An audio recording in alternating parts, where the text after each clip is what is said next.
NB নিউজত পুনৰ দৰ্শকে উপভোগ কৰিব বিহুৱতী বুৱাৰী প্ৰথম সিজনৰ অভূতপূৰ্ব সফলতাৰ পাছত শীঘ্ৰেই আহি আছে বিহুৱতী বুৱাৰী 2025 এনবি নিউজৰ সিএমডি নৃপেন দাসৰ তৎপৰতাত লোৱা হয় এই সিদ্ধান্ত শীঘ্ৰেই সিজন 2 অৰ্থাৎ বিহুৱতী বুৱাৰী 2025ৰ বাবে ৰাজ্যৰ কেইবাটাও স্থানত কেইবাটাও প্ৰান্তত আৰম্ভ হ'ব অডিশ্যন তিনিচুকীয়া শিৱসাগৰ ধেমাজিত হ'ব অডিশ্যন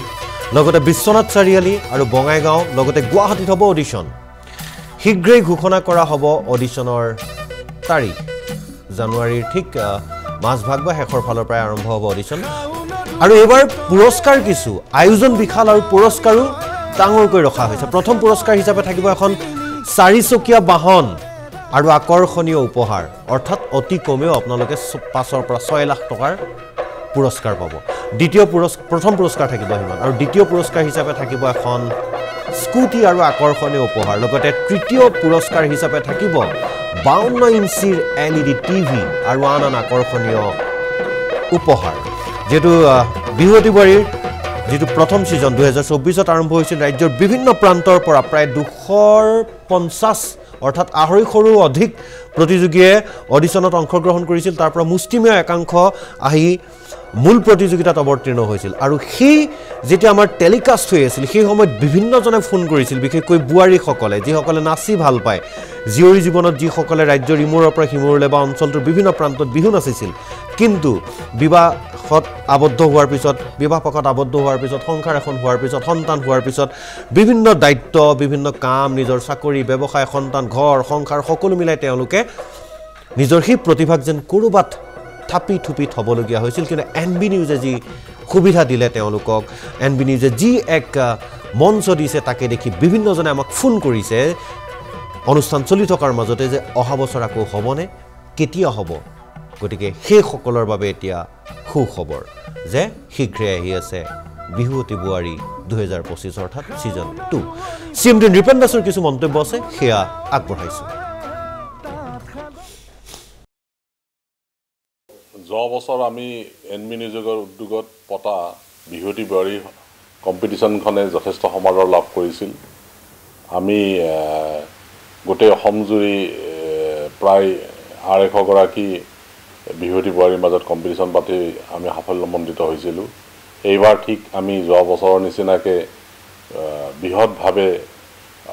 2025 বিহুৱতী বুৱাৰী কম্পিটিশ্যন পাতিবলৈ স্থিৰ কৰিছোঁ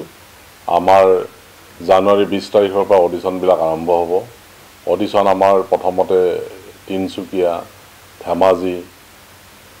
বিশ্বনাথ চাৰিআলি বঙাইগাঁও গুৱাহাটী আৰু শিৱসাগৰ এইকেইখন জিলাত হ'ব আৰু এইবাৰ আমি যোৱাবাৰতকৈ বেছি ভালকৈ পাতিবলৈ ঠিক কৰিছোঁ এইবাৰ আমি প্ৰথম পুৰস্কাৰ হিচাপে এখন বিলাসী গাড়ী ৰাখিছোঁ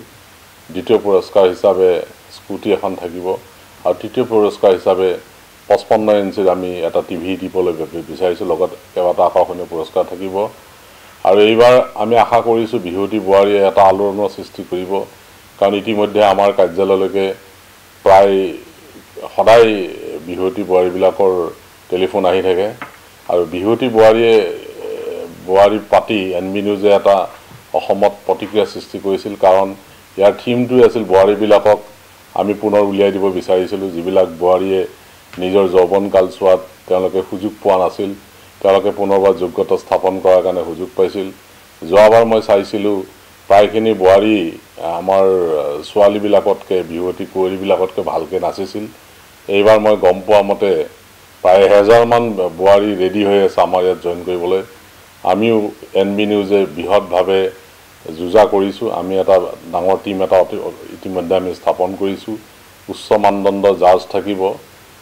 ডিৰেক্টৰ থাকিব আৰু আপোনালোকে সদলবলে জইন কৰক এনবি নিউজৰ লগত যোগাযোগ কৰক আমি কেইদিনমান পিছতে তাৰিখবিলাক দি দিম আৰু ইতিমধ্যে আমাৰ চেনেলত যোৱাকালি আমি কৈছোঁৱে আৰু আজি মই পুনৰবাৰ আপোনালোকক জইন কৰাৰ বাবে আহ্বান জনালোঁ